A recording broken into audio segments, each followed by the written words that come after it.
Bonjour. Aujourd'hui, j'ai vu juste parler un peu dans sa manière un peu différemment que d'habitude, un peu plus relax. Mais ce sujet, à mon avis, c'est important. Je voulais juste partager un peu de mes pensées à propos. Mais comme normalement dans ma chaîne, je fais des leçons. Hein, je prends comment parler en anglais aux francophones.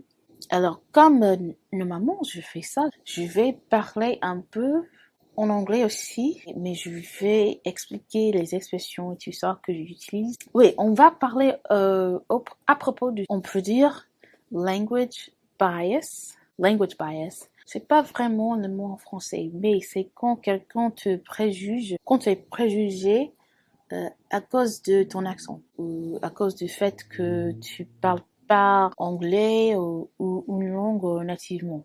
Et bon, malheureusement, ça existe partout au monde, mais ça existe surtout aux États-Unis et ici aussi, dans la ville où j'habite, et ça c'est New York. J'habite à New York. I live in New York. Although je suis née en Californie, I was born in California. Euh, mais ouais, même si peut-être tu connais New York déjà ou tu connais pas, c'est un mélange du monde. En fait, il y a enfin, quelqu'un de tous les pays partout au monde. Alors, dans une situation comme ça, on aurait pensé que on est un peu plus habitué aux gens qui parlent pas anglais nativement. Mais au moins, à New York, c'est vrai que c'est meilleur parce que, enfin, on vient de partout au monde. Alors, mais moi, my parents are from Nigeria. They are Nigerian immigrants. Okay, mes parents sont de Nigeria. Alors, j'ai vécu ça beaucoup quand je grandissais. Les gens, et même on parle anglais en Nigeria, mais mes parents ont eu un accent. C'est comme ça. Alors ça, je dis tout ça pour dire que c'est pas toi, c'est eux. Et c'est vraiment stupide, quoi, parce que, enfin, évidemment, la plupart des gens ne sont pas nés dans une famille qui nous apprend deux langues en même temps et tu parles parfaitement nativement deux langues. Normalement, ça se passe pas aussi fréquent, au moins aux États-Unis, c'est surtout. Alors, c'est évident quoi. Enfin, on va avoir un accent. Alors, tout ça pour dire, si tu apprends anglais, tu vas pas être découragé parce que, enfin, les gens sont comme ça, enfin, partout. Je me souviens, moi, j'habitais en France pendant un moment et j'ai vécu ça, enfin, souvent quoi. Ouais, c'est difficile de toujours nous dire, ok, c'est pas moi, you know, it's not my fault, you know. Mais il faut continuer de dire ça. Parce que c'est vrai, c'est pas toi. Mais c'est pas que language bias. It's not only language bias. Des fois, il y a des raisons différentes qui peuvent changer la façon que la personne te reçoit. Premièrement, c'est la façon que tu approches quelqu'un qui va t'aider avec la conversation. Alors, si tu approches quelqu'un en demandant quelque chose de très agressif, ils vont pas te accueillir bien. Si tu approches quelqu'un en criant, euh, déjà c'est ça. Il faut parler avec la confiance. Hein. Il faut pas, tu vois, il faut parler avec la confiance, mais il faut pas crier. Il faut demander gentiment. Hein. Les expressions qui sont gentilles pour approcher quelqu'un, excuse me, bien sûr, c'est toujours gentil. Excuse me sir, excuse me ma'am.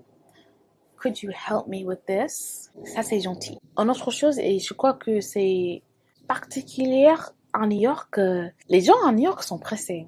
Alors, si tu cherches un endroit et tu dois demander une question à quelqu'un, un petit astuce, un petit conseil, c'est de pas demander à quelqu'un qui a l'air d'être pressé. Ça va pas, normalement à New York, ça va pas marcher bien. Hein. Ou quelqu'un qui, peut-être, on se voit, peut-être il est pas trop gentil, tout ça. Enfin, il faut être, enfin, intelligent avec ces choix-là. Aussi, il faut avoir un air relax avec eux.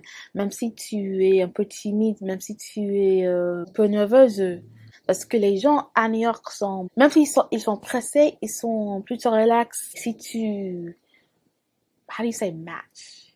Alors, si tu comprends leur énergie, ça va t'aider aussi. Mais si tu approches les gens gentiment, si il a pas un air occupé et tout ça, si tu cries pas, tu parles avec un ton, avec un voix relax et tout ça, enfin, il toujours t'accueille pas bien. Ça veut dire que peut-être cette personne passe pas une bonne journée ou il y a des language bias. Et normalement, ça doit marcher. Hein. Aujourd'hui, these days, people are more receptive to other language speakers, other language learners. Ces jours-là, les gens sont plutôt habitués. Les gens sont meilleurs avec les gens, tu vois, qui viennent des autres pays. Normalement, les gens aiment, à mon avis, aux États-Unis, on aime les gens qui parlent français. Euh, nous, on aime cette langue, on trouve ça cool. Alors, si tu as un accent quand même, et tu dis que tu parles français, je crois que les gens, normalement, vont te... Enfin, tu vois. I think I will make a video about how to survive a vacation in New York. Je crois que je vais créer une vidéo qui explique comment survivre en séjour les vacances à New York si c'est ta première fois. Alors dis-moi dans les commentaires si ça t'intéresse. Et mais bon, j'ai voulu juste parler un peu dans une manière un peu plus relax. Si je crois que je vais faire des choses comme ça, je vais bientôt partager une nouvelle leçon en anglais. Et mais bon, disez-moi si tu aimais cette vidéo et n'oubliez pas bien sûr de m'abonner. And I will see you in my next video. Take care.